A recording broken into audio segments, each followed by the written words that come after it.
So now you've got decent audio, you've got a decent shot. All there's really left to do is light the shot.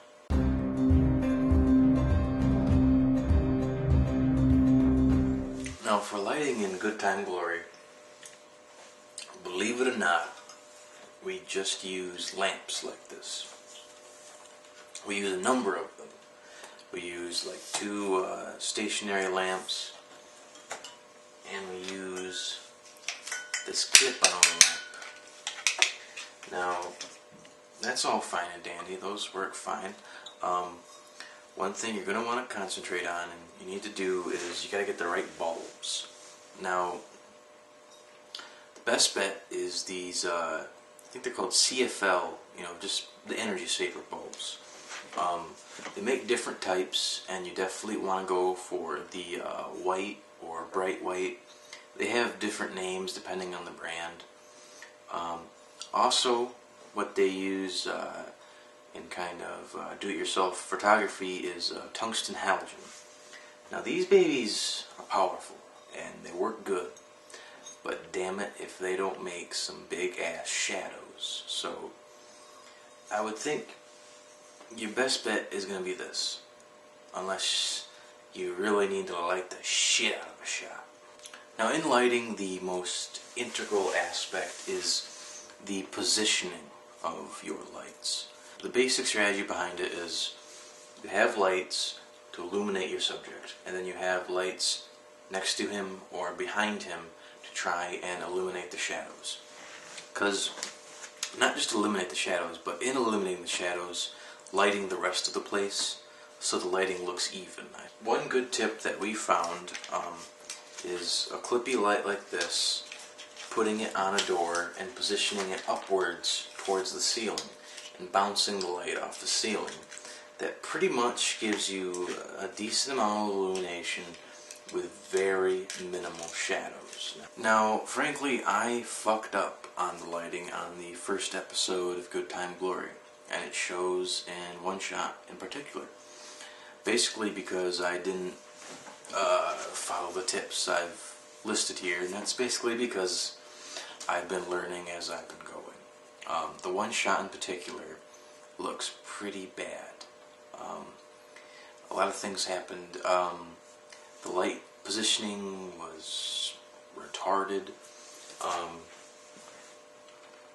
Also, we were filming in a cramped apartment.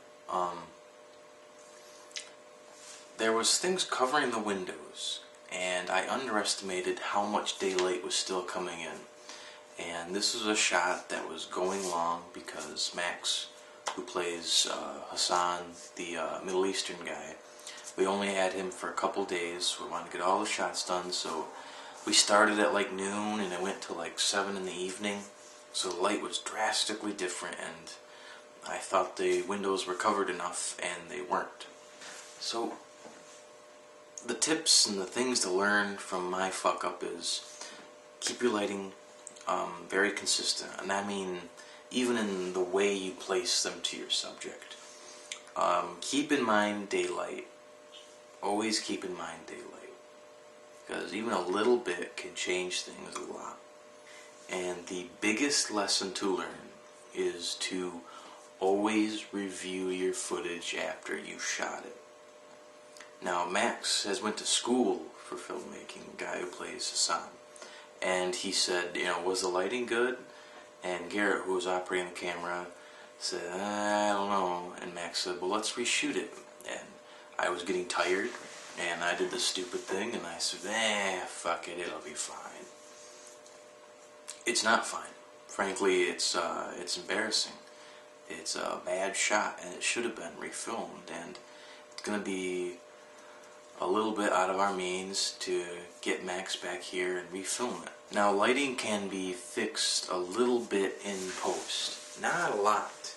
I mean, it's audio you can do more in post, but with lighting, you can kind of change the hue a little bit. You can take some yellow out of there, and you can brighten it up a little bit, but it's a very narrow margin of what you can do in post with lighting and correction.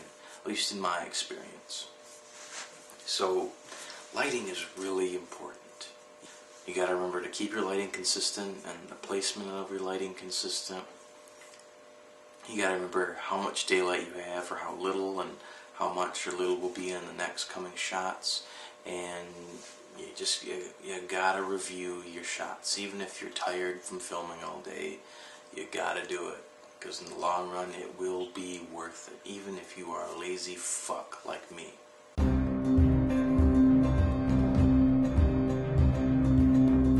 Those are my recommendations and tips for equipment when preparing to film.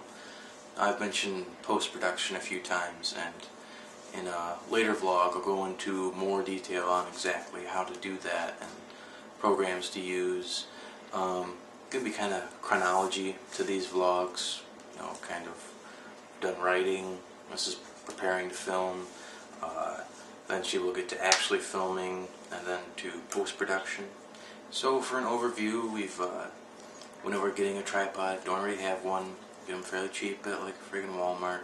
A Steadicam, which you can learn how to build at steadicam.org for like 20 bucks. Lighting, which you can just use lamps you have with the proper energy saver or halogen bulbs. And audio. And my recommendation of that fairly cheap boom mic, which you can get on eBay for 60 to 70 bucks. The next vlog will be scheduling first day of filming and preparing for that first day of filming.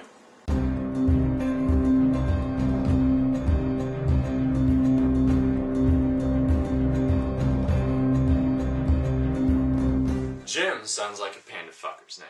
There's just one thing I can't figure out about you, Sonny Jim. What's that? Like to play the hunt for Red Cocktober? Dave, you don't let some hobo talk to me like that. I can't take it anymore.